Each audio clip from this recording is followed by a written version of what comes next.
Assalamualaikum warahmatullahi wabarakatuh. Anak-anak, kita kembali lagi ya di pembelajaran tematik. Hari ini yaitu Bahasa Indonesia dan PPKN. Kita masih di subtema 1 ya, lingkungan tempat tinggalku.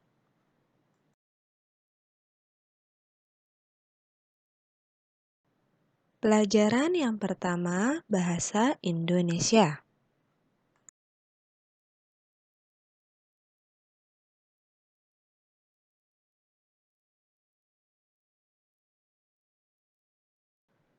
Materi pembelajaran Bahasa Indonesia hari ini yaitu tentang menjelaskan teks fiksi beserta unsur-unsur pembentukannya. Teks fiksi adalah teks yang berisi rekaan atau hayalan yang tidak berdasarkan kenyataan. Perhatikan unsur-unsur dari teks fiksi. Yang pertama, tokoh. Yang kedua, tema. Yang ketiga, alur. Yang keempat, latar atau tempat. Dan yang kelima, amanat.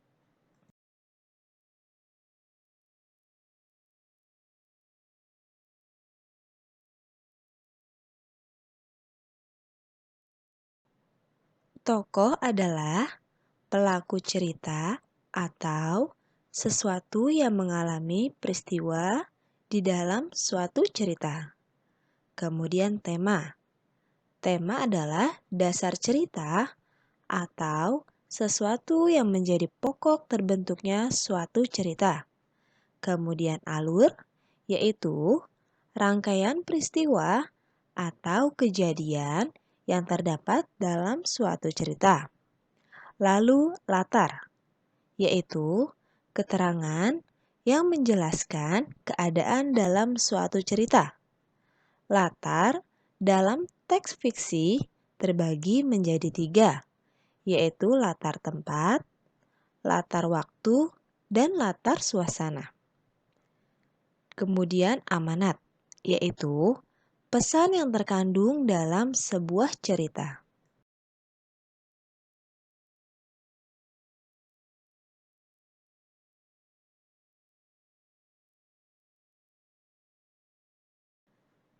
Pembelajaran yang kedua yaitu menjelaskan jenis-jenis teks fiksi. Yang pertama, cerpen. Cerita pendek yang berisi cerita tokoh pada suatu kejadian. Yang kedua, novel. Cerita rekaan yang berisi rangkaian peristiwa kehidupan beserta orang-orang yang berada di sekelilingnya. Kemudian yang ketiga, legenda. Cerita rakyat pada zaman dahulu yang ada hubungannya dengan peristiwa sejarah. Kemudian fabel, yaitu cerita yang menggambarkan watak manusia yang tokohnya diperankan oleh hewan. Kemudian yang kelima, mite, yaitu cerita yang mempunyai latar belakang sejarah, dipercayai oleh masyarakat sebagai cerita yang benar-benar terjadi dan dianggap suci. Kemudian saga atau cerita Panji, cerita rakyat yang bersifat legendaris tentang kepahlawanan atau petualangan yang mengagumkan.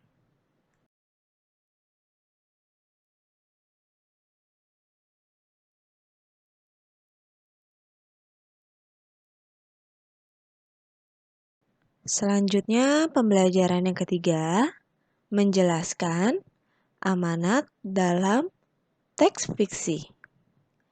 Amanat merupakan pesan yang terkandung dalam suatu cerita. Amanat ini dapat dipahami setelah kita membaca keseluruhan teks. Dalam teks, terdapat tokoh-tokoh yang berperan di dalamnya. Tokoh-tokoh tersebut memiliki watak yang berbeda. Ada tokoh yang berwatak positif, ada juga yang berwatak negatif. Contoh dari watak positif diantaranya penyayang, rendah hati, suka menolong, dan jujur. Sementara itu, Contoh watak negatif yaitu sombong, kikir, dan pembohong.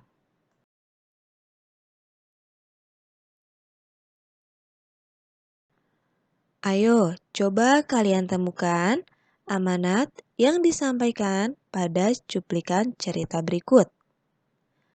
Ketika ayam-ayam sedang mencari makan di padang rumput, Rubah mengendap-endap di balik semak-semak mendekati kandang ayam. Dalam sekejap, Rubah mencuri telur-telur ayam yang ada di kandang tersebut. Rubah segera berlari menjauh ke tengah hutan. Ketika ayam-ayam selesai makan dan kembali ke kandang, alangkah terkejutnya mereka mendapati seluruh telurnya hilang. Mereka menangis sambil berkeliling di sekitar kandang, berharap menemukan telur-telurnya. Nah, kalian tulis ya amanat dari cerita tersebut di buku tulis kalian.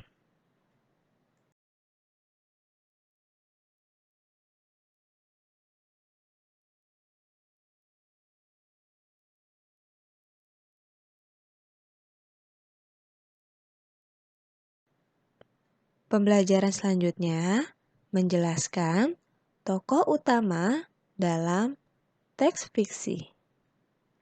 Ayo, ingat kembali tentang tokoh dalam teks fiksi. Tokoh merupakan salah satu hal penting dalam sebuah teks fiksi. Dalam sebuah teks fiksi, bisa terdapat satu tokoh, bisa juga beberapa tokoh.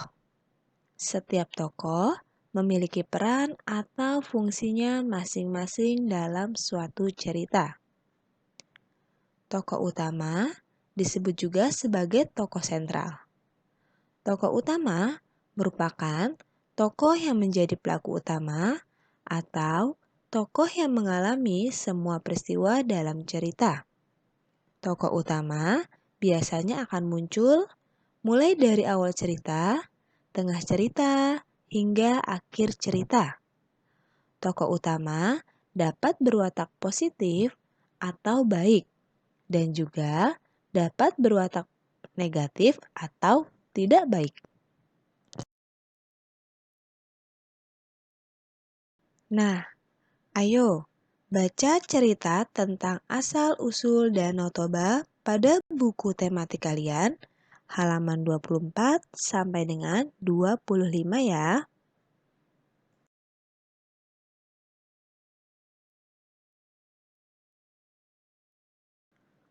Pembelajaran yang kelima yaitu menentukan karakter tokoh, protagonis, dan antagonis dalam teks fiksi. Setiap tokoh utama yang terdapat pada teks fiksi biasanya memiliki dua sifat, yaitu sifat baik atau positif dan sifat tidak baik atau negatif. Tokoh yang memiliki sifat baik disebut tokoh protagonis. Sedangkan tokoh yang memiliki sifat tidak baik disebut tokoh antagonis.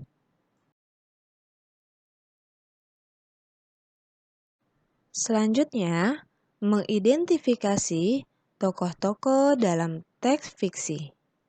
Tokoh utama adalah tokoh yang menjadi pelaku utama dan tokoh yang mengalami semua peristiwa dalam cerita. Tokoh tambahan adalah tokoh yang hadir sebagai tokoh pendukung dari tokoh utama.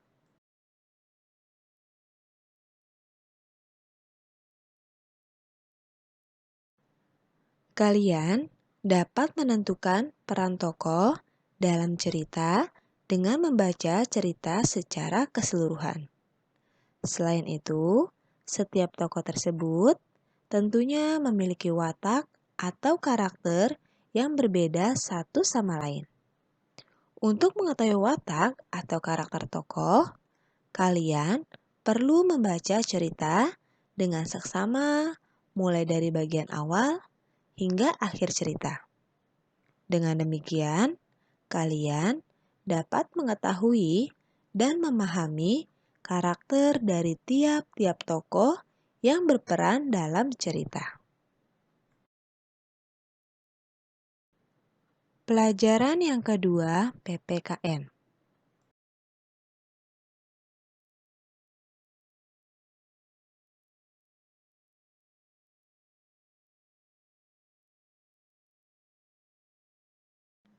Pembelajaran yang pertama yaitu menjelaskan karakteristik individu dalam keluarga sesuai gambar. Lingkungan tempat tinggal kita yang terdekat adalah keluarga. Setiap anggota keluarga memiliki karakteristik yang berbeda satu sama lain. Nah, kalian perhatikan keluarga Dedi berikut ya. Kita sebutkan ciri-ciri fisiknya. Dedi memiliki rambut yang lurus, kulitnya sawo matang. Adik Dedi memiliki rambut yang bergelombang dan pendek. Dia gemar mengikat rambutnya. Dedi lebih tinggi daripada adiknya. Kemudian ayah Dedi memiliki rambut yang lurus dan pendek seperti Dedi. Ibu Dedi memiliki rambut panjang dan bergelombang. Dedi juga memiliki kakek, nenek, paman, dan bibi. Nenek Dedi mudah dikenali karena menggunakan kacamata. Selain karakteristik fisik, setiap anggota keluarga juga memiliki kegemaran dan sifat yang berbeda satu sama lainnya. Nah, tugas kalian adalah menuliskan karakteristik keluargamu di buku tulis kalian, seperti fisik, kemudian kegemaran, dan sifat ya.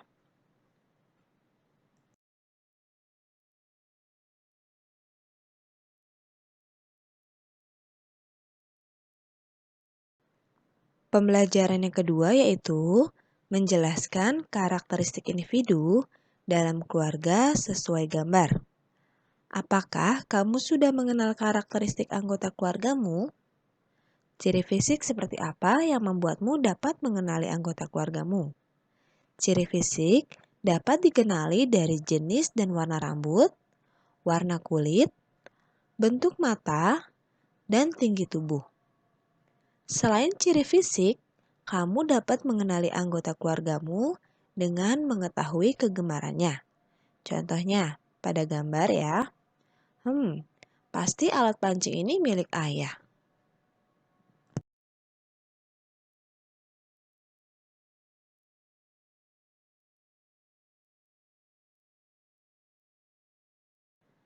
Nah, kalian jawab pertanyaan berikut ya di buku tulis kalian. Yang pertama, dengan siapa saja kamu tinggal di rumah? Yang kedua, apakah kamu dapat mengenali anggota keluargamu? Kemudian yang ketiga, benda apa yang menjadi ciri khas masing-masing anggota keluargamu?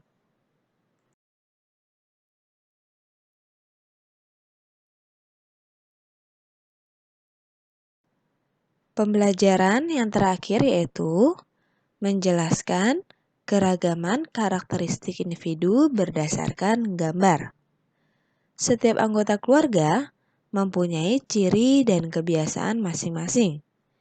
Ibu terkenal gesit, rajin, pandai memasak, dan pandai mengurusi rumah tangga.